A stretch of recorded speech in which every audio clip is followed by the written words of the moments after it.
You are now listening to the sounds of Dr. B's Spot, a production of Bowden Enterprise Services, LLC. Join the podcast where love and life topics are discussed surrounding spiritual connection, relationships, finance, and becoming a better you through elevation. And now, here's your host, spiritual advisor and behavioral health clinician, Dr. B. Welcome back to another session of Dr. B's Spot, Love and Life. I am your host, your spiritualist, your therapist, Dr. B. We are back in business and back in action. I am happy for you to join me today, and thank you so much for your support by tuning in and listening to my content. This week's topic is Dr. B's 21 icebreaker dating questions. So, this prompted me due to much of the online dating that's happening, and in many cases, not much conversation is going on in regard to the core of a person. There needs to be healthier relationships being built so you could find someone who's a match instead of a mismatch. Many times people on their phones, during the course of dating, they're paying attention to the phone, basically. Phone. So this is just a sampling of an icebreaker, so that you could get down to some core questions if you're trying to be serious and finding someone. And this is just basically a prelude to a series of questions that I'm going to build up to in the next few sessions, so that we could start with icebreakers and then some deeper questions as we go along, and some of the questions that will get towards the background of someone. So let's get started and let's get right to it. So, first question. What are some of the things you like to do during your leisure time? So you would ask someone that so that you would get insight into what do they do in their spare time. You know, are they reading? Are they're going out, chilling with buddies, chilling with family? What is it that they're actually doing? It'll give you a little bit of insight into how they're conducting their private time. Number 2, how would you describe the type of relationship you have with your parents? So let the other person go into it a bit deeper into their relationship. That way you'll find out how they treat how they treat their parents, and then you'll find out a piece of how they would treat you according to how they answer that question. 3, what's your relationship like with your children? What kind of activities do you do? What's one of the biggest life lessons you have taught them? So, on this particular question, you want to see basically the relationship that they're forming or have formed with their children. You'll know if somebody says they don't get to see them often, or if they do, how much time they're spending with them, so you can gauge how much time they'll be having for you, or how can you incorporate your time around that schedule if the relationship gets serious. So it's kind of like insightful into, is this person really active in their child's life or are they not, and why? And we could go to the next one. Number 4, how would your closest circle of friends describe you? It's good to have insight into into someone's friendships, friendships that they formulated, and what would their own friends say about them, because somebody's going to have to pause on that.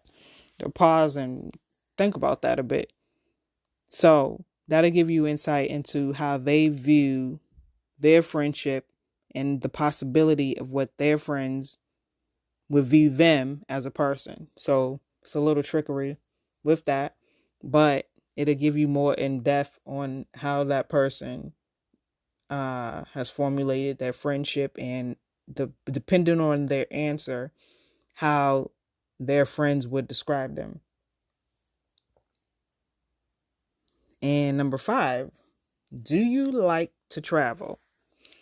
This is a big one. This is like one of the main questions because I love to travel. I love to go to different places in and outside of the country. So asking someone that particular question is very important, especially if you are active and you're a traveler and enjoy it. You want somebody to match with you on that. And then number 6, what would be your dream destination trip and why? If you're a traveler and you want a partner who has that same type of ambition, and you like to pinpoint particular dreams, maybe this person has not been there yet, but they have an aspiration to go on this particular trip. It's a conversation starter where you can see, in some cases, it might be the same location. You had a particular dream and they have the same dream. Boom. It's a match. on that accord, it's a match. But that could be a possibility. Or that could be, something to make you think like, oh, I've never been there before. But that's an option. That's something we could possibly do in the future. And the next question, 7, do you plan on living in this state or country, or do you have plans to relocate? So, if you're in the same state currently, you have no clue about, because most of the times you're not even talking about that. That didn't even come up. But find out if the person really wants to stay in that particular same state, or do they have aspirations to actually move and go to either another state, another country. They might be like, yo, in 2 years, I want to live in Greece. And they formulate something with you, but that's still their intention. And that was something that wasn't really talked about. But you decide you're getting ready to leave, or they're getting ready to leave, and they're following their dreams, and you're either there or you're gonna follow them, but you didn't know that. So you want to find out if you're on the same page, or you may be the one who wants to venture out. That's something that should be talked about, because you may want to leave your state for another country, or leave your state for another state. So that's something that's big, and that's something that should be discussed, because no one wants to be left out. And having to put their pieces together when they thought they found that special one in their life.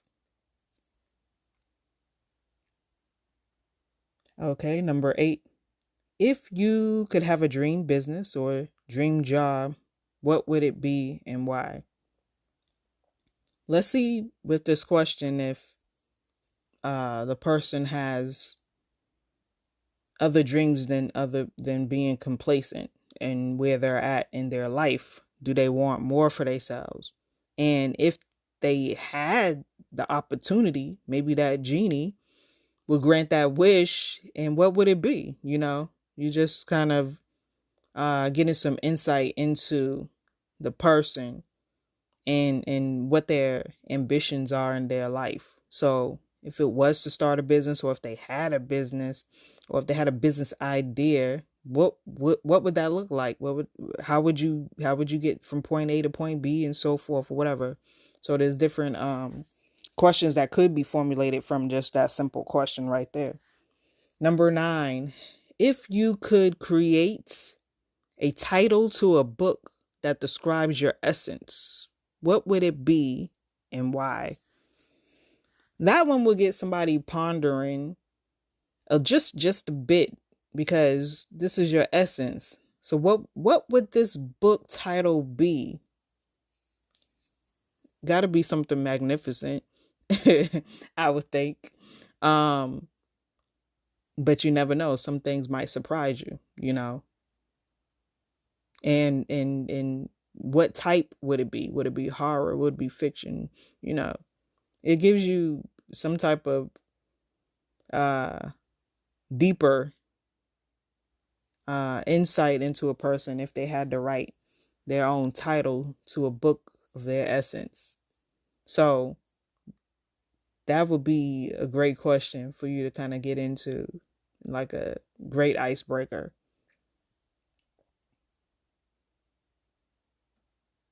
Number 10. Name 6 things I don't know about you. So when this person goes through those 6 things, I mean, you're going to find out some things that you never knew before. Either, you know, they will be surprising, it may be shocking, or maybe just like, oh, okay, you know.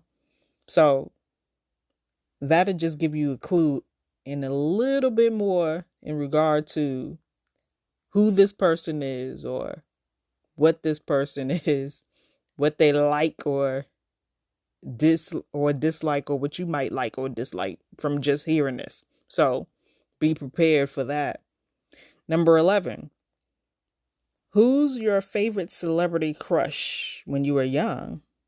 And who would it be now? You know? So that's just gives you a little insight into, okay, this person likes such and such. Okay. At this stage in their life, when they were young, they liked it such and such. But now that they're at this adult stage, oh, this is their type. So you can compare and contrast the types that they, that they like versus then versus now. Just to give you a little insight. That's all. You do at your will, which you please with the information, but just a little insight. Now, number 12.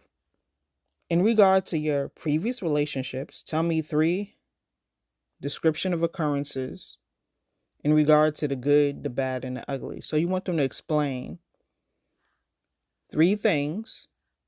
Tell me something good about the last relationship you had. Tell me something bad about it. Tell me about how it got so ugly where, you had to break up.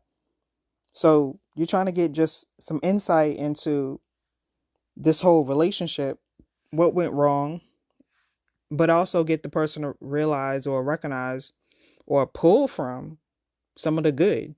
So you could just formulate information. This is all information as you're gathering if this person would be a match for you. These are all just questions, nothing serious, nothing deep, just questions that you're gathering before you making that decision that, oh, I would like to move further with this a little bit more, as we go along.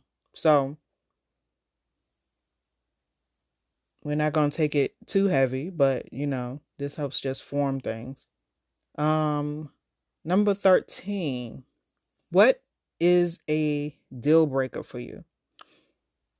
So when you ask the person this, listen very carefully, because they're getting ready to tell you totally a deal breaker on what they will not accept in regard to a relationship, or some of the things they just completely do not like.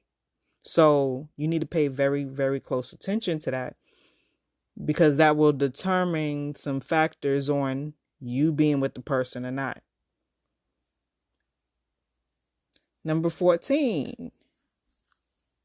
What are some things that really makes you upset or makes you really mad? So basically, you're asking them what gets under their skin that they just completely can't deal with. Things that irks their nerves, things that sets them off, you want to know these things, and you want to know them quite early, because you want to see, does this person have ticks that just, will be too much for you? So they will, at that moment, explain they have nothing to lose. So why not ask them early on to see if they have anything that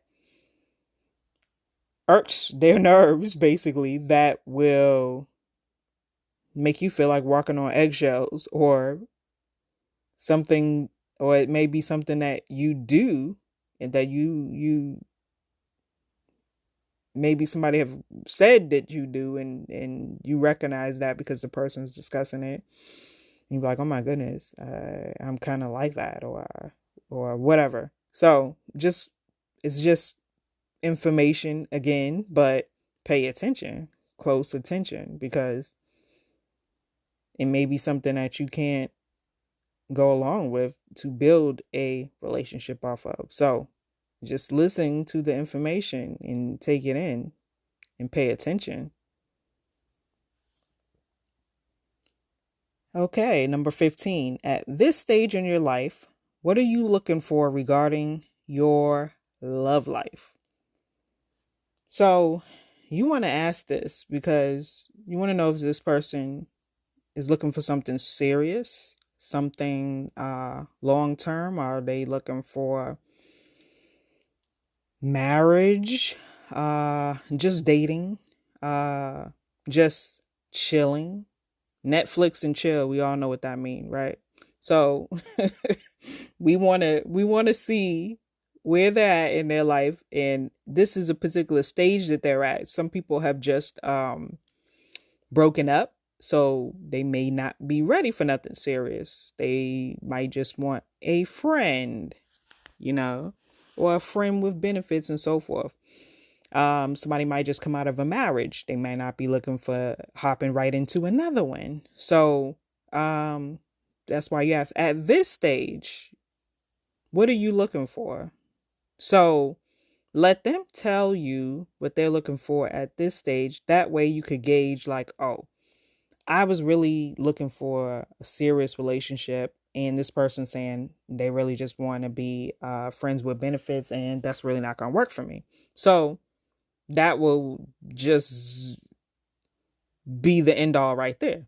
You'll have insight into that particular information, but ask up front so that you'll know, and you're not strung along or felt like you were strung along. And then two people come together on a page where they can say, hey, oh, you looking for something else, and I can't give that to you right now.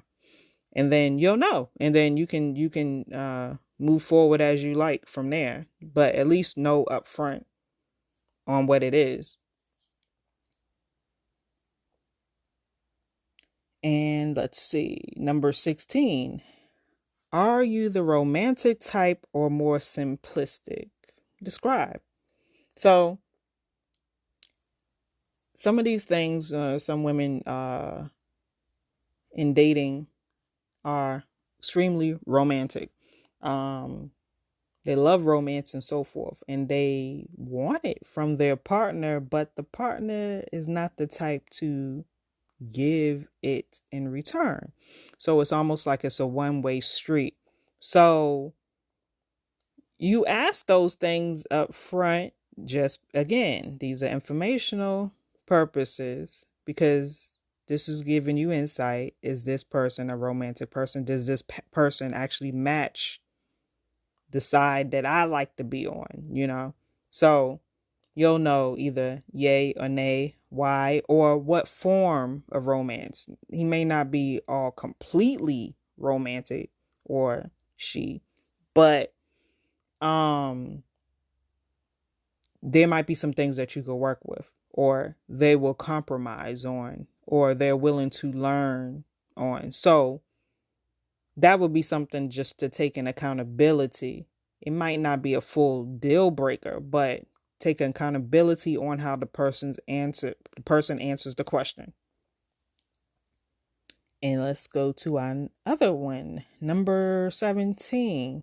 Would you consider yourself humorous or more serious? So Some people like to joke and laugh, and it can be too much. Or some people are very serious, and it could be too much. Or you could have a balance of both, where somebody's just naturally funny and they could break the ice with you even during arguments.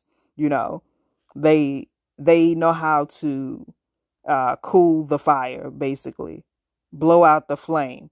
So it's good to just, ask that question. So you'll just have that, and you'll know the type of person that you're dealing with, basically. Number 18, what's your favorite movie and TV show? So, you know, most people watch TV, maybe not a whole lot, or some may do watch a whole lot. Some people are movie buffs, TV buffs, whatever. You'll figure out what matches you or what may not, or do they be in the TV too long, or do they watch movies too long? Some people is reciting movies, and that's not your thing. Where it's continuous reciting movie lines and whatever, and you're just rolling your eyes. So you need to find out, is this person, you know, head over heels into the movies where it's too much for you or whatever, or or you have some commonality. You can have commonality with certain shows and movies and things like that or whatever. So you just find out about that, just as well as what type of music you listen to, which is number 19 on my list. Like, what type of music you listen to? Do we listen to the same, or we have an eclectic mix going on? What is it? So this was where we would find out what's what. Number 20. Do you like going out to events and restaurants, or are you a homebody? This is very important because, oh my goodness, some people don't like going out. They're a homebody. They do everything from home. So they might be like, no, I'm cooking you dinner and whatever, and you might like that, but there's times when you like to go out. You like to go hit the dance floor. You might like to go to local socials and get down, and or events, musical events, theater. That's maybe something that is a must for you. So if the person is not accustomed to it, or they don't like to do it, or maybe they don't like to come out of pocket for it, you need to know. That way, you're not going at this alone. You're in a relationship and you're going at this alone, and you're going to these events by yourself, and you was really looking and hoping to get a partner who attends these things, and this other person doesn't. So if you want that type of companionship, make sure you look out for it. And then you ask these key questions so that you'll know, like, oh, is this person really compatible for me? So that you're not just hanging by yourself, because otherwise, I mean, you could have been single, right? Yeah. Number 21. What brings joy to your life? So it's just a question that usually somebody will ponder on that one too. So what actually brings you joy from the time that you wake up? What is it? Throughout your day, what is it? As you go along in life, what is it? What are your joys? Things that make you happy. So that'll give you insight into, again, the type of person that this is, and their thought processes on joy and happiness, love and peace and so forth, all those things. So make sure as you're going along and you tune in for continued sessions. I'm going to go a little bit deeper into the continuous sessions that I'm going to have, that where, we started on a lightweight for icebreaker, and then we're going to get into things leading up to heavier stuff in regard to relationships. So I thank you for your time. I thank you for tuning in, and I appreciate it so much. I want you to have a wonderful day, and until next time, have a good one. Join us next time at Dr. B's Spot, where we dive into the real deal of love and life by tapping into your body, mind, and spirit. Don't forget to like, rate, and comment on each podcast that we drop. For all upcoming shows, reach Dr. B and all she has to offer on BowdenEnterprise.com and social media outlets under the moniker Bowden Enterprise Services. Peace and blessings to you and yours. We are out.